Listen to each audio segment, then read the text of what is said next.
Bonjour à tous, et voilà, aujourd'hui, comme vous pouvez le constater, j'ai un invité incroyable. J'ai Morgan Charrière qui est avec nous. Comment tu vas, Morgan? Bah écoute, très content d'être sur le podcast Fight Mine, ça va super. Je sors de Ouais. l'entraînement tout juste, ça va Oui, nickel. j'ai vu, bon, tu nous disais justement que tu terminais ton entraînement. Je crois que tu dois être en train de te préparer pour le combat, j'imagine, un des plus importants de ta vie, Exactement. ton premier combat à l'UFC. Tout d'abord, félicitations. Je Merci. crois que j'ai jamais vu quelqu'un mettre autant d'efforts, pas juste sur l'aspect sportif, mais aussi sur l'aspect développement de carrière avec ta chaîne YouTube et la petite série que tu as fait. On en parlera un petit peu plus tard. Yes. Avant de commencer, est-ce que tu peux te présenter? Yes, je m'appelle Morgan Charrière, connu sous le nom de The Last Pirate en tant que combattant, ancien champion du Cage Warrior à 66 kilos et tout fraîchement signé à l'UFC pour le 2 septembre à Paris. Exactement. Tu peux nous donner un petit peu un background? Je dis toujours cette phrase pour ceux qui ne te connaissent pas. Je sais que la grande majorité de ceux qui ont cliqué sur cette vidéo te connaissent, mais je le fais toujours pour ceux qui tomberaient sur cette vidéo, c'est-à-dire qui sont fans depuis peu de temps du MMA. Tu peux nous expliquer un petit peu quel est ton parcours et comment ça s'est passé? Bah, du coup, moi, j'ai commencé en France en pancrace. Le MMA n'était pas légalisé. Donc, on combattait en pancrace. Donc, c'est le même sport, sauf qu'il n'y a pas de coup au sol dans un ring. Et c'était des rounds de 2 en général, 2 fois 5. J'ai Mhm. commencé ma carrière comme ça. Et très rapidement, j'ai basculé dans le MMA. J'ai eu un début de carrière au début qui était plutôt sympathique avec 2 victoires, puis après j'ai enchaîné pas mal de défaites de suite. Ensuite, je me suis concentré, puis la vie a fait a suivi son cours. Le MMA a commencé à faire prendre une grosse partie dans ma vie, et puis j'ai commencé à évoluer que en MMA et plus du tout en pancrace.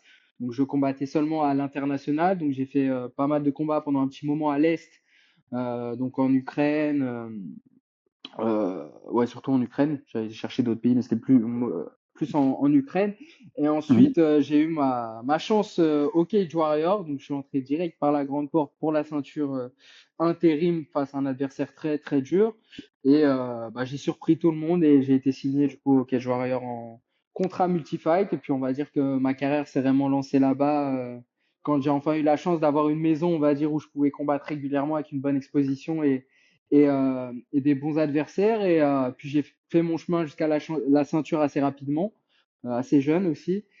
J'ai pris la ceinture, puis on a eu le Covid, etc. Quelques années blanches à cause d'annulations et de choses comme ça. Puis j'ai perdu ma ceinture, deux défaites controversées et une grosse blessure, fracture du plancher orbital. Donc j'ai mis un an à peu près à revenir et je suis revenu l'année dernière en novembre et puis là j'ai enchaîné 3 victoires d'affilée en moins de 8 mois je crois, Mhm. avec quand même 2 annulations sur cette période. Mhm. Et mon dernier combat c'était le 21 juillet où je claque un bon TKO après un combat maîtrisé et puis le combat d'avant un magnifique TKO en ground and pound pareil, ce qui m'a ouvert les portes de l'UFC.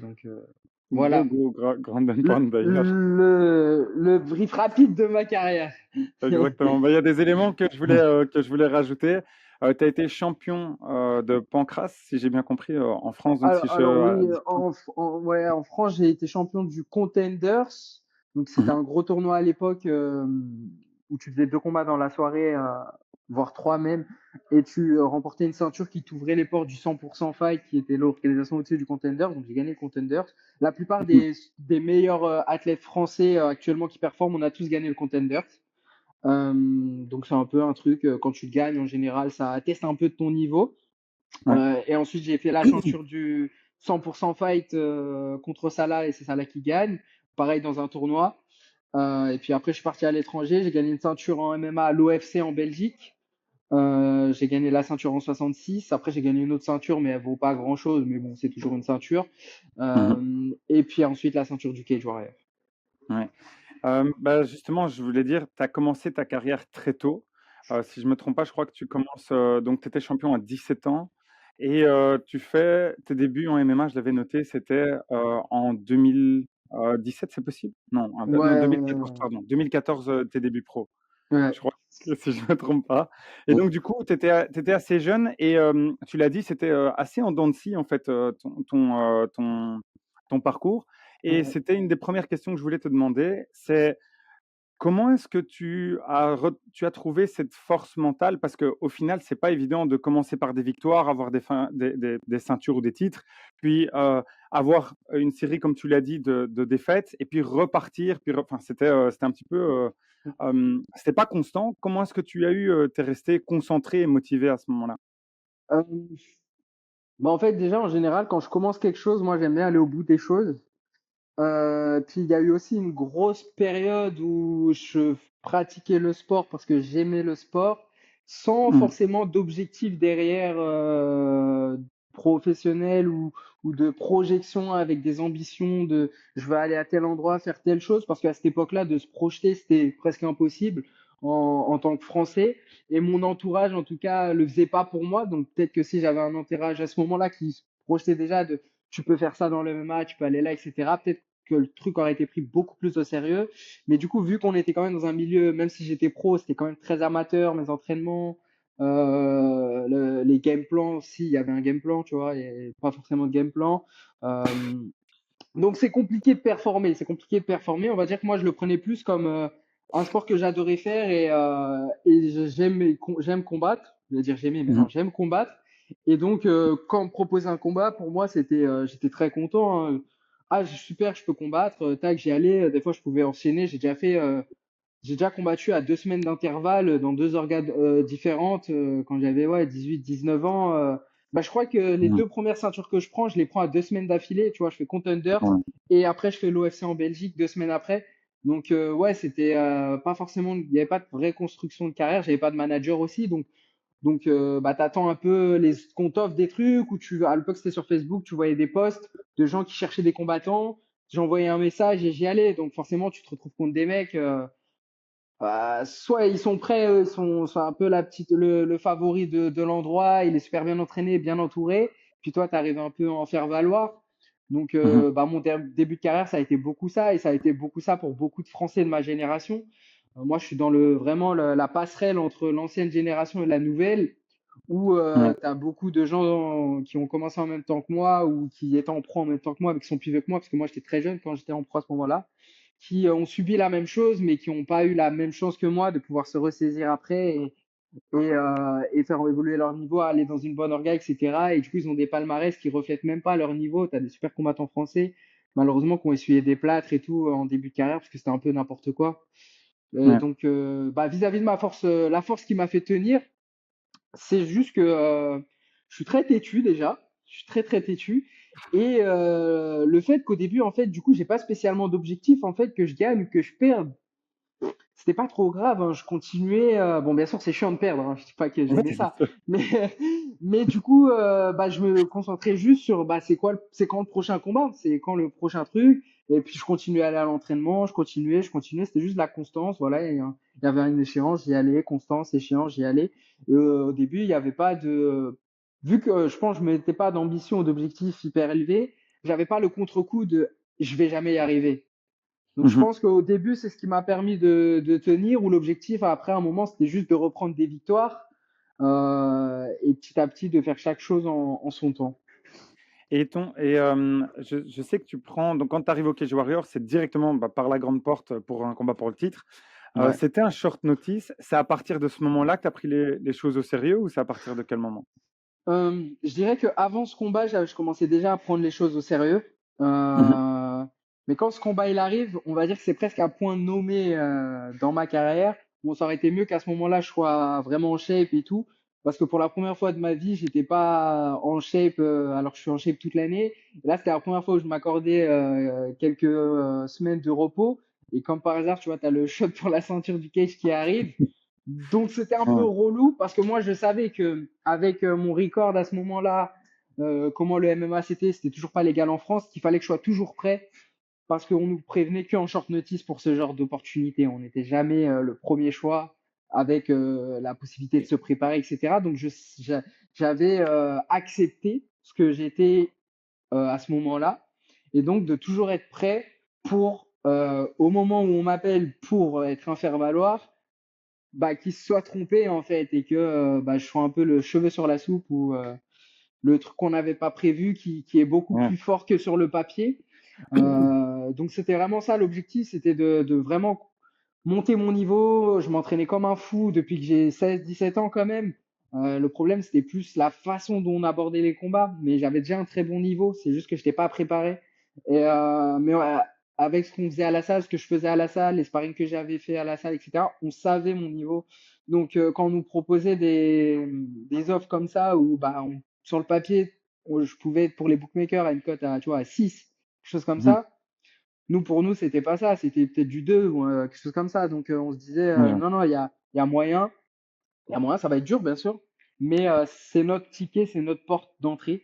Et donc, le cage warrior, ça a commencé, ça a été comme ça. Malheureusement, c'était un short notice de 10 jours. Je préfère avoir un peu plus de temps pour me préparer et surtout perdre le poids. C'est plus perdre le poids qui a été très dur. Mais quand je regardais le mec, je me disais, je peux le battre, j'en étais sûr. Et c'est pas Mhm. passé loin, quoi. C'est pas passé loin. Tu cut beaucoup d'habitude? Je dirais pas que je cote énormément. Je pense que c'est dans la moyenne. En général, je dois coter 4-5. Ouais, 4-5 Ok. Ouais, pour un featherweight. ouais, sur la fin de semaine. Enfin, sur la veille, quoi, sur les 24 heures avant la pesée, je dois faire 4-5. Donc pour Ouais. moi, c'est une moyenne basse même de featherweight. Je pense qu'il y en a qui Ouais. cotent 7-8, hein. Ouais, c'est ça. Du coup, quand est-ce que tu as eu l'UFC dans ta ligne de mire? C'est à quel moment que tu t'es dit, OK, là, je pense que c'est possible? Après le combat contre Sorenbach, en fait, je me suis dit, c'était mon premier 5 rounds. Il n'y a pas beaucoup Mhm. de combattants de MMA qui ont fait des 5 rounds à mon âge et avant d'être à l'UFC en main event, etc. C'est très rare de faire des 5 rounds. Donc Ouais. moi, j'ai fait un 5 rounds en short notice contre un mec qui était déjà champion en 70 kilos, qui avait pas battu Paddy Pimblett juste avant. Là, il descendait en 66, donc il avait l'avantage du gabarit. Le mec, il était en camp depuis 2-3 mois. C'était une tête d'affiche du cage et tout. Moi, je suis sorti de nulle part. Je combattais en Ukraine contre des Tchétchènes et des Dagestanais, etc. De mon côté. Et j'arrive, je les choque tous, tu vois, je gagne le premier round normal. Après le 2 et le 3 il le prend, mais bon, voilà, et encore pas sûr, c'est serré. Et puis le 4 le 5 c'est les championship rounds. Normalement, c'est là où tu gagnes quand t'es prêt et que t'as fait ton truc. C'est moi qui les gagne. Alors que j'ai 10 jours de prépa dans les jambes, je suis à 2 doigts de le finir et tout. À la fin de ce combat, je me dis, si je m'y mets vraiment sérieux, je peux, avant de parler du UFC, déjà, je peux prendre la ceinture du Cage Warrior. Et Ouais, je vois. ensuite, vu que le Cage Warrior, ça t'ouvre souvent à l'UFC, je me dis, si je performe au Cage, que je gagne, je fais des bonnes perfs, il y a moyen que j'aille à l'UFC. Sans parler de record, rien du tout. Ça, c'est de la politique, c'est d'autres choses. Mais si je performe pendant assez longtemps, ça aurait pu durer 10 ans, hein. Moi, j'étais prêt, hein, à le faire. Mais Ouais. je vais y arriver. C'est un moment où je serai indéniable. Ce sera indéniable que j'ai le niveau. Au-delà du record. Ouais. Le record, c'est cool, mais il y a autre chose. Il y a ce qui se passe vraiment dans la cage. Donc, à partir de ce moment-là, on a pris ça très au sérieux. J'ai eu mes combats bookés 2-3 mois à l'avance. Tu peux te préparer. Alors que moi, toute ma vie, c'était que des short notice. Déjà, juste de faire un camp entier sur une personne, ça a tout changé. Ouais. Euh, et puis petit à petit, on s'est structuré. Moi, petit à petit, j'ai grandi, j'ai appris les ficelles du MMA, comment tout se passait vraiment, comment on organisait un camp, toutes ces choses-là. Je me suis beaucoup formé tout seul parce que il y avait à ce moment-là, moi, dans mon entourage, là où j'étais, dans ma région, personne qui savait faire les coachings, qui savait vraiment comment gérer un camp, comment atteindre ce niveau. Même, il y a déjà dans mon coin, moi, j'étais un des premiers pros donc, c'est tout un tas de choses à apprendre pour tes coachs aussi à faire. C'est ça. Euh, donc, euh, donc forcément, on fait des erreurs. On a fait des erreurs, etc. Mais chaque erreur nous aide à avancer et à pas la refaire après. Euh, et voilà, je me suis perdu. T'inquiète pas, t'inquiète pas. Du coup, ouais, parce qu'on le sait, en fait, bon, on parle de record, mais maintenant, de plus en plus, on commence à noter certaines différences. Il y a des gars qui sont prêts toute l'année, qui sont prêts à prendre n'importe qui et qui y vont et qui progressent. Et puis, il y a des autres qui se construisent des carrières sur des records à des 19-0 dans certains pays où le Ouais, ouais, gars, c'est il se ça. bat contre des 0,30, des Ouais. choses qu'on a peu entendues, enfin des faire-valoir, quoi. Donc, du coup, je trouve que c'est super intéressant de voir un petit peu ta carrière et comment ça a évolué. Là, maintenant, je me pose la question de savoir, sur l'autre partie, là, on a parlé de la partie sportive, j'aimerais juste savoir, sur la partie plus construction d'images. Quand est-ce que Mhm. tu t'es dit, OK, c'est cette direction-là qu'il faut que je prenne? Et est-ce que tu peux nous expliquer pour ceux qui ne savent pas ce que c'était bah, tout Raw du UFC, etc. Ouais. Bah, en fait, moi, c'est arrivé très tôt, hein, très très tôt. En fait, j'ai vraiment essayé de comprendre le MMA dans sa globalité et pas que du côté athlète. Je me suis dit, il faut que je comprenne le fonctionnement du sport, l'écosystème du MMA pour faire tous les choix judicieux, tous les meilleurs choix possibles à chaque fois. Parce que je savais que dans ma situation, ma fenêtre, elle n'était pas non plus hyper grande pour monter à l'UFC et atteindre le plus haut niveau. Parce que malheureusement, mon début de carrière, il n'a pas été bien géré. Donc, j'avais une très fine marge d'erreur sur la suite de ma carrière. Après, la chance que j'ai, c'est que j'étais très très jeune au début de ma carrière. Donc, j'avais le temps pour effacer tout ça, montrer qui je suis, etc. Mais il fallait plus que ça parce que maintenant, c'est pas suffisant d'être juste fort. Ça, j'ai remarqué quand même assez jeune, assez vite, parce que le MMA, même si là, ça a pris une envergure de fou, tout va plus vite. Quand je commençais vraiment à m'y intéresser, je regardais un peu et c'était un peu souvent la même chose. Les combattants qui étaient mis en avant, les combattants qui étaient signés, les combattants que l'UFC poussait en avant, etc. Ils avaient tous quelque chose en plus, soit un charisme naturel en interview, dans la cage, etc., ou après en post-fight, soit ils, ils déclenchaient des émotions chez les gens qui les suivaient. Il y avait énormément de stats sur leur compte, leur propre compte personnel. Quand ils faisaient une déclaration, les gens ils les écoutaient, ou il y avait des réactions négatives ou positives, hein, qu'on les aime ou qu'on les déteste. Mais c'était ce genre de profil qui était mis en avant, c'était ce genre de profil qui était les mieux payés. Et quand je regardais, t'en as, ils n'avaient pas des records incroyables, etc. Tu vois. Et donc, en partant de ce fait, je me suis dit, bon, on est quand même dans une ère où, voilà, il y a YouTube, il y a les réseaux sociaux, il y a toutes ces choses-là. Et il y a pas beaucoup de combattants qui l'utilisent de la bonne façon, je trouvais, pour vraiment communiquer et raconter leur histoire. Parce qu'en soi, l'UFC, c'est comme ça qu'ils montent des combats. En vrai, avant les combats, Ouais. les UFC embedded, etc., c'est que du storytelling pour que les spectateurs ils accrochent à une histoire, ils choisissent entre guillemets un combattant, moi je suis avec lui ou je suis avec lui, et puis hop, ça va s'affronter. Donc je me suis dit qu'il fallait que j'ai mon propre storytelling et la chance que je pouvais avoir, c'est que je pourrais raconter mon histoire de la façon dont je le souhaite. C'est-à-dire que ce soit pas déformé, que ce soit ce que j'ai envie de dire, ce que j'ai envie de montrer, que j'ai ma propre parole et que j'ai pas à attendre des médias qui viennent vers moi pour me mettre en avant, parce que sinon j'aurais pu attendre jusqu'à ma mort, quoi, qu'on me mette en avant. Bah ouais, parce qu'à un Mhm. moment, là c'était vraiment les prémices du MMA, donc quand j'étais au début en 2014, etc. En France, déjà, les médias, ils ne parlaient que des mêmes personnes tout le temps. Sur Facebook, c'était Facebook à l'époque. C'était toujours les mêmes qui étaient mis en avant. T'avais beau faire des perfs, je prenais la ceinture du contender, enfin des choses qui comptent en France. Personne parlait de moi, donc je me disais, bah putain, faut que je fasse quoi? Parce que du coup, t'as pas de sponsor si personne parle de toi, c'est dur de vivre de ton sport, etc. Et donc je me suis dit, bah je vais le faire tout seul en fait. Je vais le faire tout seul. Donc je vais lancer ma chaîne YouTube. Au début, je faisais juste des petits podcasts pour parler de MMA. Donc, moi, ça m'aidait parce qu'en fait, pour faire une vidéo, tu es obligé de te renseigner, de te former, de trouver les trucs. Donc, Mhm. forcément, bah, en faisant des vidéos sur le MMA, j'en apprenais plus sur le MMA. Donc, il y avait déjà ça. Et ensuite, euh, on arrive la série En route vers l'UFC. C'est le moment où je me suis dit, voilà, je me suis bien amusé avant et tout. Maintenant, il est temps de faire les choses sérieusement, de viser un vrai objectif et de me C'est donner en les quelle moyens. année? Sorry, je t'interromps quelques petites secondes, mais c'est pour savoir, c'est en quelle année, c'est il y a combien 2017 de temps? peut-être. Ah ouais, 2017, donc je pense. il y a longtemps en fait, hein. Il y a vraiment Ouais, il y a longtemps. 4 ans, enfin 4 ans après mon début pro, 3-4 ans après mon début pro. Mais sinon, ouais, là, Mhm. nous, ça fait 4-5 ans du coup que ça a été lancé en route vers l'UFC. Et Ouais. c'est un moment en fait où on va dire, bah, mentalement déjà, j'avais grandi. J'étais capable d'affirmer mes ambitions, d'affirmer mon objectif, parce que c'est dur de dire aux gens que tu vises l'UFC. Les gens ils prennent ça pour de l'ambition démesurée, pour de la prétention, etc. Euh, Quand Et tu dis si que tu tu rates vises, aussi, et si tu oui, rates, oui, il y a le risque aussi de te dire, je mets cet objectif, tout le monde va voir si jamais j'ai raté. exactement. Mais pour moi, c'était aussi une façon de me forcer à devoir le faire. Mhm. Je l'ai dit aux gens, maintenant, il faut que j'assume, tu vois. Ouais, Parce que moi, je fonctionne comme ça. T'as des gens, ils ont aucun souci à dire aux gens leurs objectifs et à ne rien faire. Moi, je marche pas comme ça. Du coup, je me suis un peu mis une auto-pression de non, ben là, je peux plus ouais, faire marche arrière. Là, j'ai dit en route vers l'UFC, tout le monde m'attend, là, tout le monde regarde.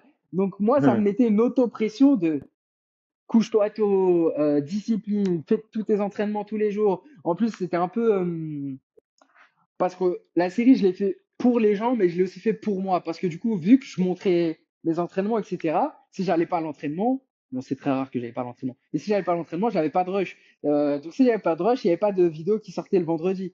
Et s'il n'y avait pas de vidéo qui sortait le vendredi ou le dimanche, bah, c'est bizarre, il s'est pas entraîné cette semaine et tout.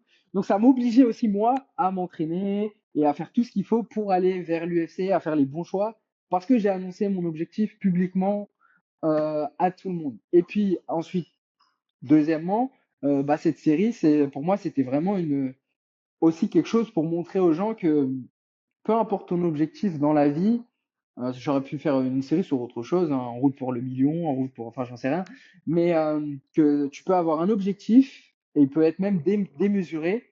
Si tu fais objectif par objectif, tu mets des paliers, tu as des objectifs long terme, moyen terme, court terme. Normalement, à la fin, tu tombes pas trop loin de ce que tu as annoncé.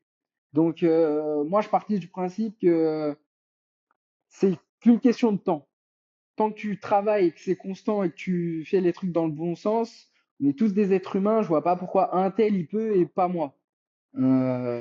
Parce que dans le sport, ouais. je sais que j'ai des facultés, etc. depuis tout jeune. Donc, je me dis, si je suis concentré à 100%, je vois pas pourquoi lui il peut et pas moi. Pourquoi lui il peut atteindre ce niveau et pas moi.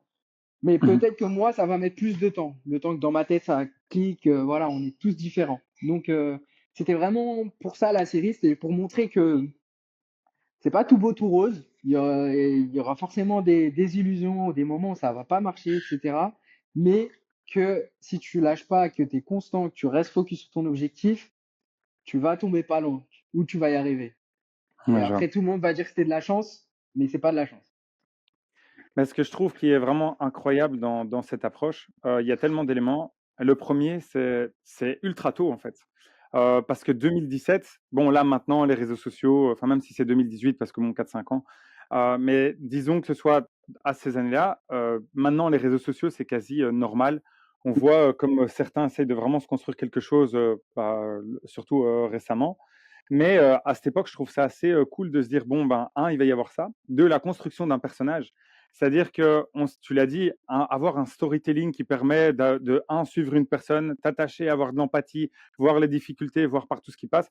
On le voit, tu as créé une communauté. Je crois que maintenant, j'ai vu sur YouTube, tu avais plus de 100 000 personnes qui suivent. Tu as des vidéos avec des vrais résultats. Donc, au final, je trouve que c'est assez cool. Et puis, le dernier point, c'est de se dire, je me mets dans une situation qui non seulement me motive, mais aussi me met à risque de se dire, voilà, si je rate, tout le monde le voit, je suis obligé de poster et donc je suis obligé d'aller à l'entraînement et donc ça te donne une source de motivation supplémentaire. Je trouve ça vraiment C'est super cool. ça, ouais, c'est Vraiment cool. vraiment un truc qui me poussait ou un fouet derrière moi, genre Ouais, c'est ça. attention, tu vois. Ouais, Et j'imagine. ça m'a beaucoup aidé, ça m'a beaucoup aidé, ouais. Ça m'a beaucoup Ok. aidé.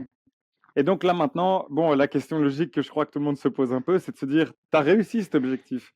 Donc, est-ce que tu vas changer de série? Qu'est-ce que tu vas faire? Parce que maintenant, tu es à l'UFC. C'est quoi? C'est Road to the Title? C'est route vers le titre? C'est route top 15? Enfin, c'est quoi qu'est-ce que tu comptes faire? Bah, alors, justement, ça, j'ai réfléchi pas mal de temps sur cette question. Et Mhm. je pense pas qu'il y aura d'autres séries du Mhm. genre en route vers le top 15 ou en route vers l'UFC. Parce que là, mon focus, il doit être totalement sur la performance et sur ce que je dois faire dans la cage. Euh, donc forcément, ça déçoit un peu, enfin, ça va décevoir, oui et non, les gens qui me suivent et qui ont apprécié la série. Mais là, je pense que je suis à un moment de ma carrière où le storytelling, je l'ai construit, mon image, elle est construite, qui je suis, c'est construit. J'ai déjà, on va dire, ce que j'avais besoin pour être avant l'UFC. C'était vraiment ça l'objectif, c'est avant l'UFC de déjà avoir ce que les mecs, ils ont quand ils sont à l'UFC, qu'ils ont déjà fait plusieurs combats, que l'UFC les a mis en avant.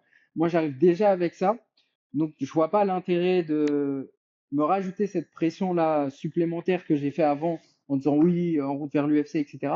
Là, j'ai vraiment besoin de me protéger moi Mhm. parce que bah, je me suis beaucoup découvert, j'ai montré beaucoup de choses, j'ai essuyé beaucoup de critiques et tout un tas de choses.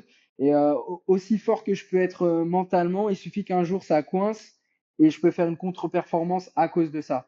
Ouais, je vois. Donc moi j'ai fait le choix de pas continuer à faire une série sur YouTube par rapport à l'UFC, de vouloir montrer les backstage, etc. C'est-à-dire que moi, on va dire entre guillemets, j'ai fait mon taf de vous montrer que c'est possible d'y aller, même en ayant mal commencé, etc. C'est possible d'y aller. Mais maintenant, une Mhm. fois que j'y suis, je vais pas vous apprendre comment aller dans le top Jusqu'au 15, titre. prendre la ceinture. Déjà, je sais pas si je vais Ouais. y arriver pour commencer. Mhm. Et je veux pas mettre la charrue avant les bœufs, ni rien. Je veux vraiment me concentrer sur le côté sportif. Je veux pas qu'on ait l'impression que c'est simple ou quoi que ce soit. Je veux vraiment mériter enfin avoir la reconnaissance que je mérite au moment où ce sera opportun. Et je pense que de trop faire des choses sur les réseaux, ça biaise un peu tout ça. Donc j'ai besoin de voilà de juste me focus sur le combat. Les gens, s'ils veulent encore me suivre, je pense qu'ils vont encore me suivre. Super, c'est vraiment top. Mais là, mon but, Mhm. c'est juste de performer dans la cage et de faire parler mes performances. Et ensuite, ben, bon, je ferai toujours des vidéos, hein, bien sûr, je vais pas tout arrêter. Mais c'est juste que ce sera moins régulier, ce sera moins sur comment on fait ci, est-ce que ça, le choix de carrière, pourquoi j'ai choisi ça, qu'est-ce que j'ai choisi. Là, ce sera beaucoup plus privé entre moi, mes managers, qu'est-ce qu'on choisit. Voilà, là, on passe vraiment dans la cour des grands, dans le truc du dessus, et j'ai pas envie de me rater Mhm. et j'ai pas envie de me rater en essayant de montrer aux gens en fait. Donc on est super concentré parce que t'as beaucoup de gens qui pensent que maintenant que je suis arrivé à l'UFC, je vais peut-être relâcher le pied ou la pédale et que l'objectif c'était juste de faire le en route vers l'UFC et maintenant que je vais y arriver, je vais me prendre 4 défaites d'affilée. C'est pas du tout l'objectif, donc je fais les Je crois pas. ajustements, tu vois. Je crois que ça aurait aucun sens de se dire mon rêve c'est d'aller là et pour perdre. Enfin, je sais pas C'est si ça. ceux qui Ouais, pensent ça, mais ça n'a aucun sens. Mais je comprends bah ce que tu veux dire. Je comprends, je tu vois, comprends. c'est juste que je suis vraiment très, très, très, très, très, très concentré. Je sais que c'est, bah, j'ai travaillé comme un ouf pour arriver là, en dehors de la cage et dans la cage. Et je veux pas rater le truc. Je veux pas rater le truc. Donc je mets toutes les chances de mon côté, à ne penser que MMA, faire que du MMA. Il y aura quand même des vidéos qui sortiront.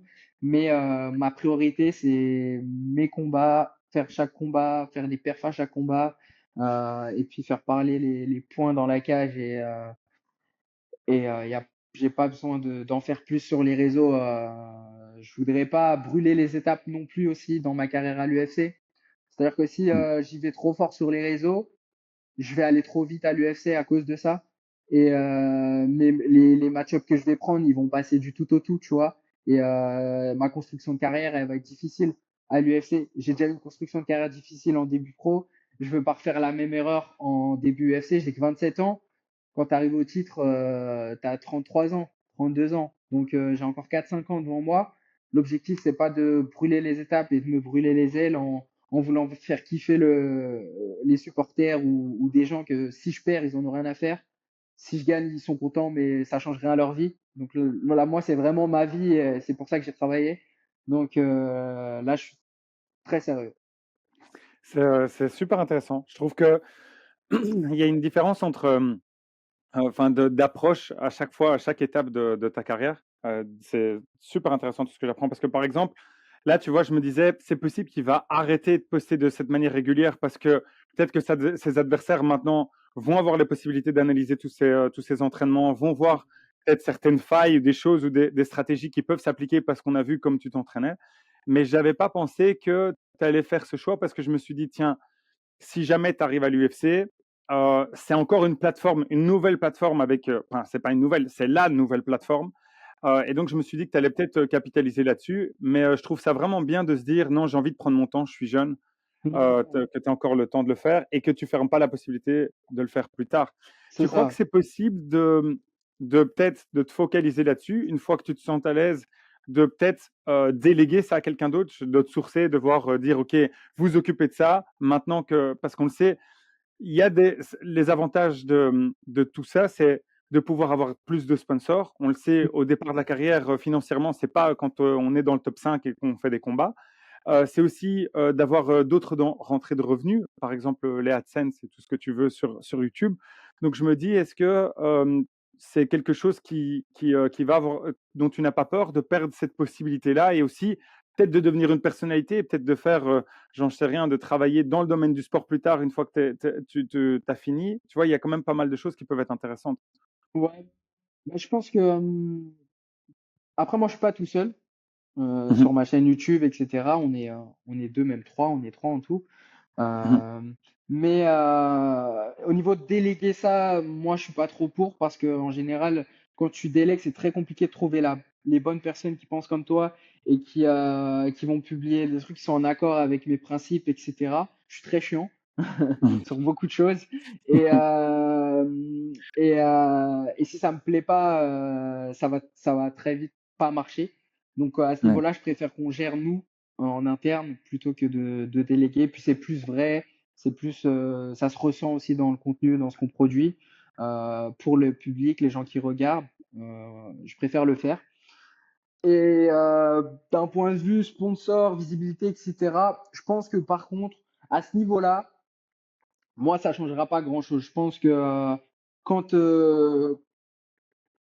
je touche du bois, attends, il y a une table, là, je touche du bois. Mais quand je fais, j'espère quand je vais faire mon entrée à l'UFC Paris, déjà que la salle elle va brûler, euh, et ouais, qu'ensuite je vais faire une belle performance. Avec un micro dans les mains, normalement je m'exprime assez bien en français et en anglais. mhm, J'ai pas besoin de plus de temps de lumière ok. pour qu'on me Ah, j'aime bien, remarque. j'aime bien, j'aime bien, j'aime bien, c'est cool. Ouais, vraiment, j'ai pas besoin de plus de temps de lumière pour qu'on me remarque. Si Mhm, tout se passe bien, c'est pour ça que je dis si tout se passe bien, si tout se passe bien, j'ai pas besoin de plus que ce temps-là pour faire une impression chez les officiels UFC, parce que c'est eux les plus importants en vrai. J'ai pas besoin de plus de temps que ça. mhm, Après, sur les réseaux, YouTube, etc., ça c'est du plus. On sortira sûrement des trucs et tout, mais c'est pas ça qui va me ramener le plus de sponsors, etc. Ça va être vraiment sur la Fight Week, sur tout ce qui concerne le MMA, vraiment à l'UFC. C'est à ce moment T que je dois être très performant et apporter le plus de charisme, si on doit dire ça comme ça, de lumière, etc. mhm. Euh, et ça ira très bien pour moi. Ça ira très bien pour moi. Je pense que l'UFC, il mise sur une construction de carrière sur moi et sur qu'ils ont peut-être une idée en tête. Donc je me dis, il faut pas que je me brûle les ailes et il faut vraiment que j'y aille petit à petit, quitte à gagner moins d'argent au début, c'est pas un problème. Je fais pas ça pour l'argent à part entière. Bien sûr, c'est important l'argent. J'aimerais bien avoir des millions, Mhm. ça, je dis pas non.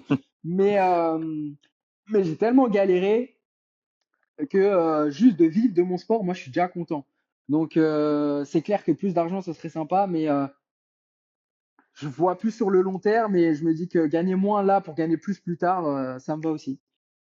Ok. Et ben justement, parlant de ton premier combat, tu l'as dit, tu as combattu la dernière fois le 21 juillet, donc fête nationale chez les Belges. Et du coup, ça fait pas beaucoup de temps, en fait, si tu calcules. C'est bon, tu disais plus de short notice, tu as du temps pour te préparer, mais ça fait un petit peu plus d'un mois. Donc, du coup, comment est-ce que tu abordes ce combat contre Manolo? Bah, du coup, contre Manolo, même si c'est quand même assez court, en soi, moi, ça fait 2-3 ans, mes adversaires, ils changent toutes les semaines. À Mhm. chaque fois, je prépare un combat une semaine avant le combat, l'adversaire, il change ou 2 semaines. Du coup, on est bon à cet exercice de Mhm. s'adapter très rapidement. Donc, Ouais. je mémorise très vite les game plans, je m'adapte très vite aux adversaires. On travaille même d'une façon, ici à l'US Metro, là, où je dois m'adapter à des adversaires différents sur 5 minutes, tu vois. Je change d'adversaire sur les rounds. Des fois, dans un round, j'ai des nouveaux adversaires et je dois me réadapter directement. Donc, bah, on a travaillé cette faculté d'adaptation pour jamais être pris au dépourvu et toujours avoir une réponse aux différents styles ou aux changements. Mhm. Et là, bah, j'ai eu quoi, 5 semaines, peut-être, je crois, 4-5 semaines. Moi, c'est largement suffisant pour préparer quelqu'un et le connaître par cœur. Donc, Ok. Donc, tu j'ai étais un vraiment game plan, focus là. sur lui ou c'est vraiment plus essayer d'imposer ton propre jeu? Les deux, les deux. Je vais Mhm. imposer mon jeu par rapport à son jeu. Je sais pas si c'est Ok. compréhensible, mais je vais imposer mon jeu par rapport à son jeu. OK. Je Ouais, c'est parmi tout ton sais arsenal, c'est tu sais que tu dois sélectionner cette partie-là et vraiment, essayer exactement. de pousser là-dessus, ouais, je Voilà, comprends. exactement pour le mettre en difficulté ou le frustrer ou le un peu comme avec Diego Silva où voilà, j'ai choisi telle arme, telle arme, telle arme dans mon jeu pour l'empêcher Mmh. d'utiliser les armes qu'il avait Mmh. et prendre le moins de risques et avoir mon finish. Ça va être plus ou moins le même objectif sur ce combat, mais avec un fighter différent et des armes différentes. OK. Et selon toi, c'est quoi le temps idéal entre 2 combats? Parce que là, tu me disais, bon, bah, enfin, que tu l'as fait Mhm. entre guillemets entre en short notice, c'est pas énormément de temps, c'est pas un short notice comme ta Ouais, semaine ouais, que tu as eu avant. ouais, ouais. Mais ce serait quoi idéalement? Tu aimerais combattre tous les combien de temps et avec combien de temps d'espace? Moi, j'aime bien rester actif et combattre un peu en saison. Mmh. Je dirais que l'idéal, c'est un combat tous les 3 4 mois, OK. voire Tout le monde fait même tous BTT, les, c'est tout le monde dit la même chose, hein. C'est ouais, 3-4 même, mois à chaque fois. ouais, ouais, même tous les 2 mois, je peux le faire. Tous les 2 mois, je peux le faire, mais ça dépend des combats, quoi. Ça dépend des combats. Mmh. Tous Ouais, c'est les deux sûr. mois, je peux le faire, mais à un moment, il me faudra une pause, quoi, partir en vacances et tout. Mais Mmh. j'aime bien, ouais, faire 4 combats dans l'année, c'est vraiment mon rythme de croisière. Ouais. Et tu disais que j'avais aussi le même feeling, j'ai l'impression qu'ils veulent vraiment te construire, donc on le voit avec, le match-up qu'ils t'ont proposé et je me demandais si, tu avais déjà une idée de ce que tu aimerais bien enfin, qui tu aimerais bien affronter, plus tard? Donc si, tu as le micro, voilà, ça se passe bien, on l'espère et on sera derrière toi. Qui est-ce que tu aimerais affronter, plus tard? Euh, Franchement, là, j'ai pas de réponse à ça parce que Mmh. je prends vraiment combat par combat et puis ça revient du coup dans la lignée de, je te disais, de pas me brûler les ailes et tout, de devenir comme un ouf avec le micro, de demander 50 000, le tel combattant, nan, nan. Bon, je pense pas faire un call-out après mon combat. Mmh. Après, on sait jamais, hein, à voir, mais j'ai personne en tête spécialement. Justement, je préfère laisser ça à mon management, de gérer les combats, surtout là sur le début de carrière à l'UFC, le début de contrat à l'UFC, faut pas se louper. Donc moi, je veux juste prendre combat par combat, faire mes perfs et prendre les mecs qu'on me donne. Et quand je sentirai le moment d'ouvrir ma bouche, entre guillemets, Ouais. à ce moment-là, ce sera parti Mmh. et là, on pourra plus m'arrêter. Mais pour l'instant, Waouh. voilà, c'est mesuré combat par combat, suivre ce que le management il décide et voir aussi ce que l'UFC a en plan pour moi, tu vois. Un peu Mmh. comme à l'image du Cage Warrior où au début j'étais un peu pas dire discret, mais j'étais mesuré jusqu'à ce que je Mmh. comprenne un peu comment fonctionnait le Cage D'accord. Warrior, que j'ai pu voir l'équipe, etc. Même moi, être dans l'organisation et voir qu'est-ce qui plaît, les profils, les combattants, qui a le vent en poupe pour faire les bons Mmh. call-outs, etc. Là, pour l'instant, je suis un nouveau à l'UFC, Ouais. donc je vais prendre la température d'abord. OK. En parlant de management, peux-tu nous expliquer un petit peu parce que je sais que tu étais avec, la BTT, je crois que c'est toujours le cas, mais c'est un co-management avec Graham ou comment ça se passe? Yes. Alors, Guillaume et Graham, ils ont bossé ensemble sur ma Signature. seconde partie au Cage Warrior et puis ensuite sur ma signature. Donc, c'est Guillaume qui a orchestré les derniers match-ups que j'ai pu avoir au Cage Warrior, Mmh. donc avec le Cage Warrior. Pour me trouver des bons adversaires, parce que c'était très compliqué de me trouver des adversaires qui voulaient bien m'affronter et des adversaires avec des bons records, etc. Ouais, ouais, vraiment, vraiment compliqué. Guillaume et le Cage Warrior et Graham, du coup, ils ont bossé main dans la main pour construire ma signature à l'UFC. Donc, on a Mmh. vraiment suivi le plan qu'on avait établi, on l'a vraiment suivi de A à Z et ça a déboulé sur la signature. Pareil, c'est pas de la chance ou quoi que ce soit pour la signature. Et, euh, Mmh. et c'est Graham, sinon après, qui était en train de parler directement avec l'UFC pour me signer. À Bah, ce avec niveau-là, l'expérience, qu'il y a, la quantité de c'est fighters, c'est ça. c'est énorme. C'est Ouais. ça, Graham, il a signé, je sais pas, 150 fighters peut-être à l'UFC avec le Ouais, Cage c'est ça, ouais. Warrior. Là, il a pas dit, il a qui d'autre? Money McCann, euh, enfin bref, il Ouais, a, il a énorme, ouais. il a quelques têtes qui sont à l'UFC. Il fait souvent des rendez-vous avec eux et tout. Enfin voilà, le mec il sait de quoi il parle, il connaît vraiment le milieu. Et Ouais. bah, c'est vraiment un atout qu'il ait bien voulu travailler avec moi parce que rien ne l'obligeait, mais il voit du potentiel en moi et très vite ils ont été derrière moi, le Cage Warrior, en ayant même découvert mon histoire, etc. Ils ont Ils ont tout vraiment fait ça.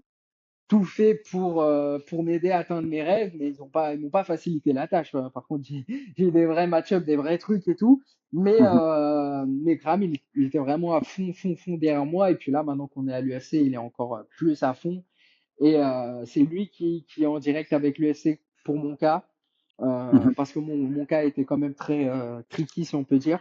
Mais son expérience Ah, et faut ce le qu'il taf, quoi. amène, il est imbattable sur ça. Ouais. Donc, quand il m'a dit, Morgan, écoute, tu peux encore aller à l'UFC et tout, il faut juste que tu sois Ouais. positif et que tu finisses tes combats.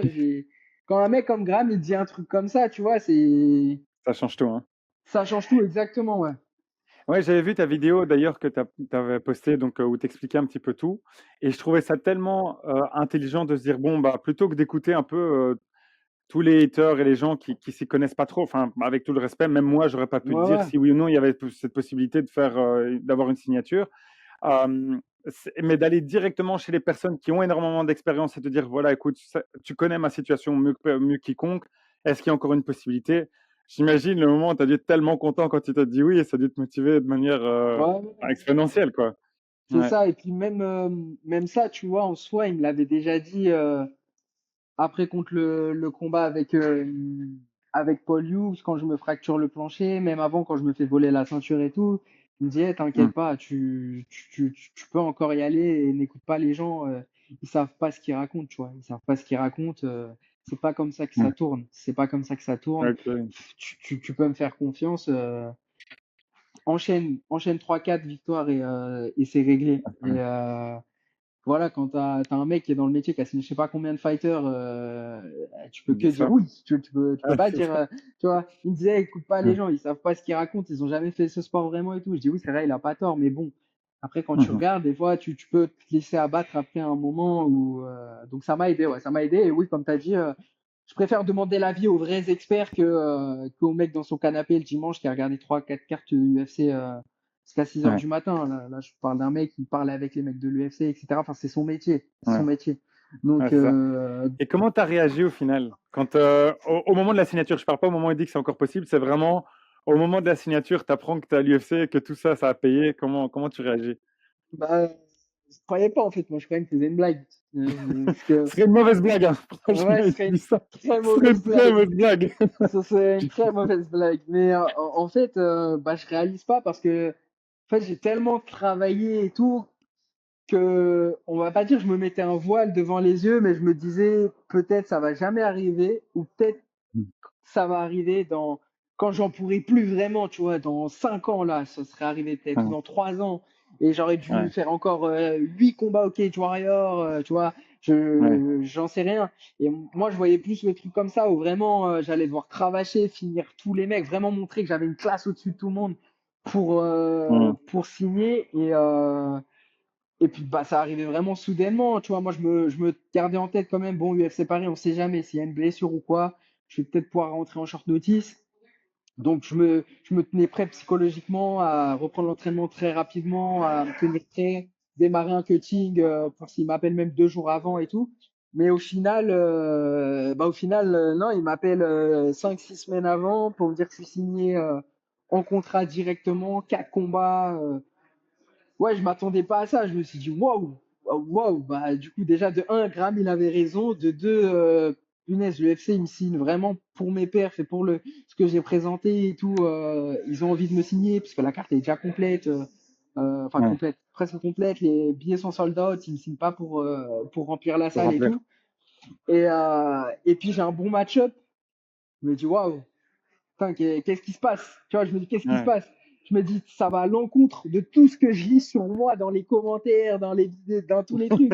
Je me dis, putain, la vache, tu vois. Je dis, waouh, ça, c'est ce que, quand je parle avec les pros du milieu, c'est ce qui en ressort. Mais Ouais. moi, ce que je lis de la vie générale, c'est autre chose. Et du coup, je me dis, Ouais. waouh, putain, dans l'UFC, ils voient vraiment la vérité, les vrais trucs. Et bah, ça m'a fait archi plaisir, tu vois, c'est un peu une reconnaissance. Pas un Du peu tra- même, je dirais même c'est une Ouais, vraie ouais. reconnaissance, ouais.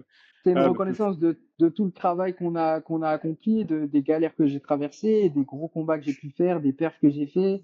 Parce que je trouve, tu vois, qu'il y a beaucoup de combats ou de choses que j'ai fait, à chaque fois, c'est minimisé. Je sais pas pourquoi, mais c'est toujours minimisé ce que je fais. Et mmh. du coup, forcément, bah moi, au bout d'un moment, je minimise moi aussi tout ce que je fais. Je me dis, ouais, non, c'était pas ouf, c'était pas machin, nanana, nanana. Et là, tu vois, Ouais, d'avoir ça comme ça, je me dis, waouh, en fait, ouais. non. Et du coup, bah, ça galvanise, ça remet vraiment du baume au cœur et je m'entraîne deux fois plus maintenant, tu vois, vraiment Ah, deux, trois fois plus. Parce que trop bien. dès que tu as un peu de gens qui croient en toi, bah, tu donnes plus, tu vois, tu donnes plus. Ouais. Ouais, je remarque une différence. Je fixe pas mal de combattants. Par exemple, je suis d'origine mexicaine. Je suis beaucoup là-bas comme ça se passe. Et je vois une énorme différence entre le public français, avec tout le respect. C'est pas du tout une critique, c'est de manière générale. C'est plus culturel, on va dire. Ouais, Sur là-bas, il y a eu trois Mexicains, dont un intérimaire. L'intérimaire, on aurait dit c'était Dieu là-bas. Enfin, il était ouais, partout sur tous les plateaux. Il était voilà. Et même quand ils perdent. Là, maintenant, bon, c'était c'était bien perdu. Enfin, il y a Yair oui, contre oui, Volka et puis il y a Brandon. C'était un combat incroyable et c'est trop marrant parce que ils supportent encore, ils sont encore derrière. Ils disent c'est pas grave, tu vas revenir, tu vas te battre. Est-ce que ça t'atteint? Est-ce que ça te fait quelque chose de voir ça? Ou comment est-ce que tu réagis? Est-ce que tu es rodé maintenant? bah, heureusement ou Mhm, malheureusement, moi, trois quarts de ma vie, là, je parle même pas de ma carrière, il y a très peu de gens qui ont cru en moi. Donc, mhm, j'ai toujours eu l'habitude de toujours être seul contre tout le monde.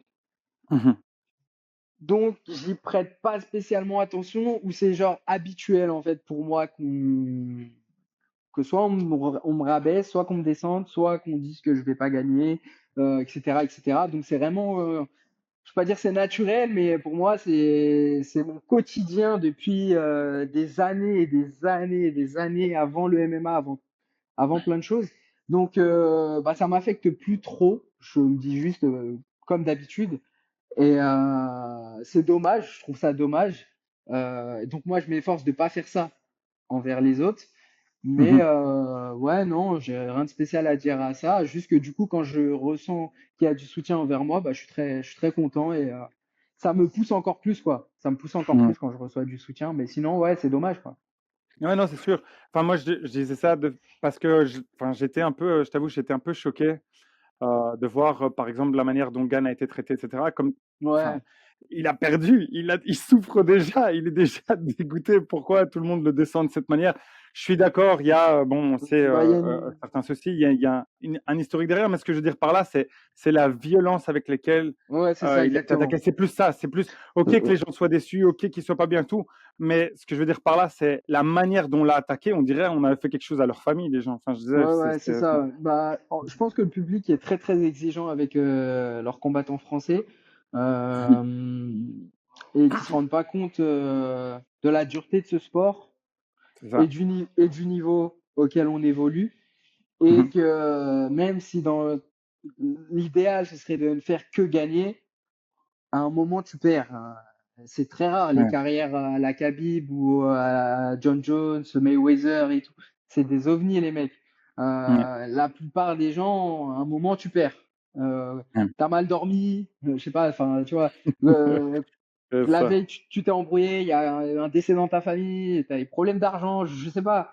T'as Ouais. tellement de facteurs en dehors du sport qui peuvent changer ta performance que et cette attente du public envers toi, ça peut aussi te faire une contre-performance, de dire waouh, waouh, si je rate là, waouh, et malheureusement, tu arrives le jour J, tu as les jambes en coton et tout, tu es incapable de rien faire, tu te reconnais Ouais. pas. C'est aussi des trucs qui arrivent parce que tu sais que le public est très exigeant et que si tu fais un faux pas, tu vas te faire détruire, tu vas te faire détruire. Je pense aussi c'est parce que Mmh. le MMA c'est très nouveau encore en France comme sport Mhm. et que la plupart ils l'ont découvert directement avec les grosses fight night, les gros athlètes, les gros pay-per-view et tout, les Et avoir mecs. ces attentes-là, hein. ils ont les mêmes attentes contre des combattants qui débutent à l'UFC ou qui C'est ça. débutent au plus haut niveau sur les ceintures, etc. Euh, Ils Faut laisser comparent à du, des ovnis, en fait, hein. C'est c'est ça, ça, compare à des ovnis. exactement. Ils comparent tout le temps les combattants au top 15, au top 5, etc. Faut laisser le temps au temps. C'est ça. Euh, que les athlètes matures deviennent plus matures, qu'on ait l'impression d'avoir le droit de faire partie de cette élite, etc. Enfin, ça demande du temps d'adaptation, que les Français, pendant un moment, on n'avait pas confiance en nous, on se respectait pas trop, tu vois.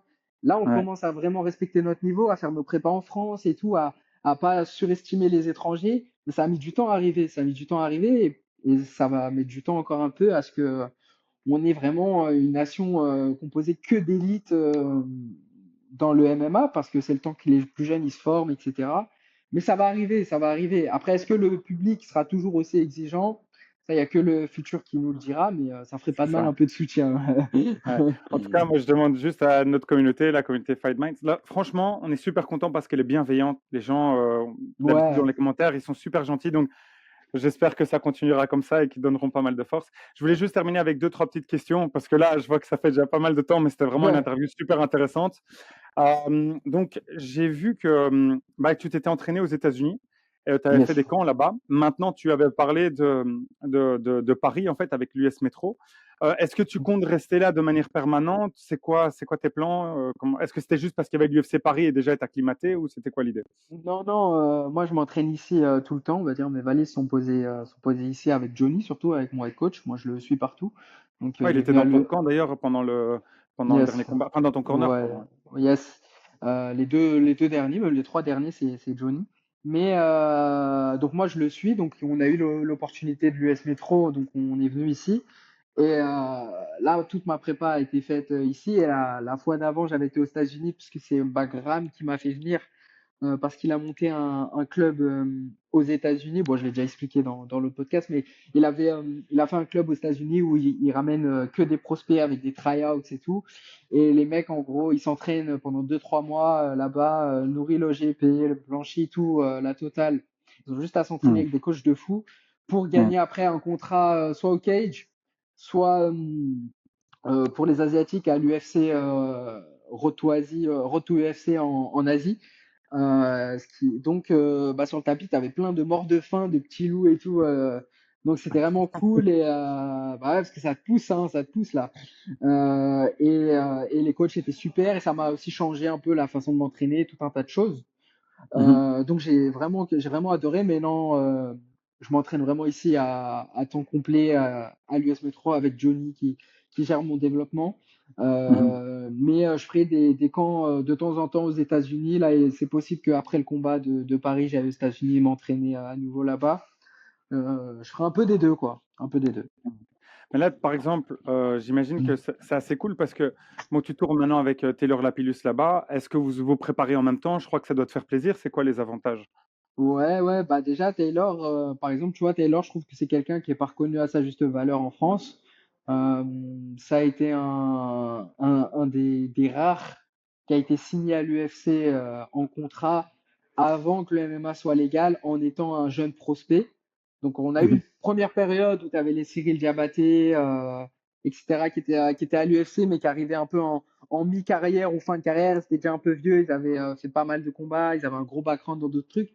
Là, on parle c'est un jeune prospect qui a signé à l'UFC à très jeune. Je crois Taylor, il a signé à 23 ans à l'UFC. Mhm. Avec Michael Lebou, pareil, ils Mhm. étaient tous les deux. Et Taylor, quand il a signé à l'UFC, il avait fait que des combats de pancras avant. Et il y a un gap quand même entre le pancras en France et l'UFC, le MMA à l'américaine. Et là-bas, il avait fait 3-1 avec un beau Ouais, finish. L'UFC l'ont sorti malheureusement. Mais après, ouais, il a fait son chemin en Europe, il a pris 2 ceintures au GMC, la ceinture du TKO, la ceinture du ARS, il a battu 2, 3 UFC vets, des prospects de fou et tout. Et en France, il n'a pas la reconnaissance par rapport à son je suis niveau, d'accord. je trouve en tout cas, par Ouais. rapport à ce qu'il a fait dans le MMA. Mhm. Et donc, bah, de tourner avec un gars comme ça, c'est mortel, tu vois, c'est du très très haut niveau. Il a un style très compliqué en plus à appréhender. Donc, bah, si j'arrive à m'adapter avec lui, à l'UFC, il y a peu de gens qui peuvent me poser ce genre de problème. Et moi, inversement, je peux lui poser d'autres problèmes que lui ne retrouvera pas. En plus, on est dans deux catés différents. Donc, on amène tous les deux des problèmes différents. Moi, je suis un peu plus physique, lui, il est plus rapide, mais il est aussi très long. Donc, ouais, Mhm. tourner tous les deux, c'est une force, je pense. Et puis, vivre cette Fight Week pour l'UFC Paris à deux, c'est toujours mieux que tout seul. Et, Ouais, c'est sûr. et puis Tyler, ça fait quelques temps qu'on se connaît. Je l'ai aidé à préparer sa ceinture du TKO, etc. Donc, moi, je suis très content. Tu vois, j'ai un souvenir de quand j'étais plus jeune et que lui, il était à l'UFC et Michael Lobo aussi d'ailleurs. Moi, j'étais le soir dans mon lit, dans ma mezzanine, et je l'ai regardé sur un lien chelou russe com- combattre à l'UFC. Et je me disais, putain, c'est ouf et tout. Il y a deux Français à Mm. l'UFC et tout. Et Ouais, là, je m'entraîne avec eux, tu vois. Donc, c'est moi, incroyable. pour moi, je vais pas dire c'est un rêve éveillé, mais c'est quand même genre, je les regardais avant, maintenant je suis avec eux. C'est incroyable. Euh, Incroyable. donc ça, y a pas de mots à mettre sur ça. Ouais. Bah, dernière question, c'est un peu un classique. C'est une question que j'aime beaucoup poser, c'est de savoir si tu pouvais téléphoner à ton toi plus jeune adolescent, ce serait quoi le conseil que tu donnerais? Euh, Bah, comme prévu, de pas écouter les gens, conti- continue à être têtu et surtout d'être Mhm. patient. Je pense que c'est le truc qui me manquait le plus et qui manque peut-être à beaucoup de combattants, c'est d'être patient dans tout, Mhm. dans la construction de ton jeu, de ta carrière, écouter les gens, etc. Ça demande beaucoup de patience et c'est ça le plus dur dans ce sport. C'est qu'on a envie Ouais, de brûler les étapes et d'aller très vite au plus haut. Mais ouais, le MMA, c'est impardonnable et ça va trop vite. Ça va trop vite. Du coup, il faut être patient et faire tout doit être fait au bon moment, les choix ils doivent être bien réfléchis, pris au bon moment. Sinon, tu as des choses qui peuvent te passer sous le nez ou tu fais des erreurs qui vont mettre des années à être rattrapées, alors que tu aurais pu ouais, te faciliter la tâche en étant patient. Il faut savoir dire non et savoir dire oui ouais. quand il faut. Prendre des risques aussi. Être patient mais prendre des risques. Voilà. Ok. Bah, c'est un très bon moment de la fin. Je voulais juste te dire merci beaucoup pour cette heure passée ensemble. Franchement, je ne l'ai même pas vu passer. Yes. Et je te souhaite vraiment tout le meilleur. J'espère que ça va vraiment bien se passer. Et vu tout ce que tu es en train de mettre en place, j'ai pas doute enfin, en tout cas, sur ta motivation, j'ai zéro doute. Je sais que ça va être vraiment un gros step-up, mais j'ai confiance. Donc, je te souhaite tout le meilleur. Merci beaucoup, merci. Merci bien, à bientôt. Salut, à Ciao, bientôt. ciao.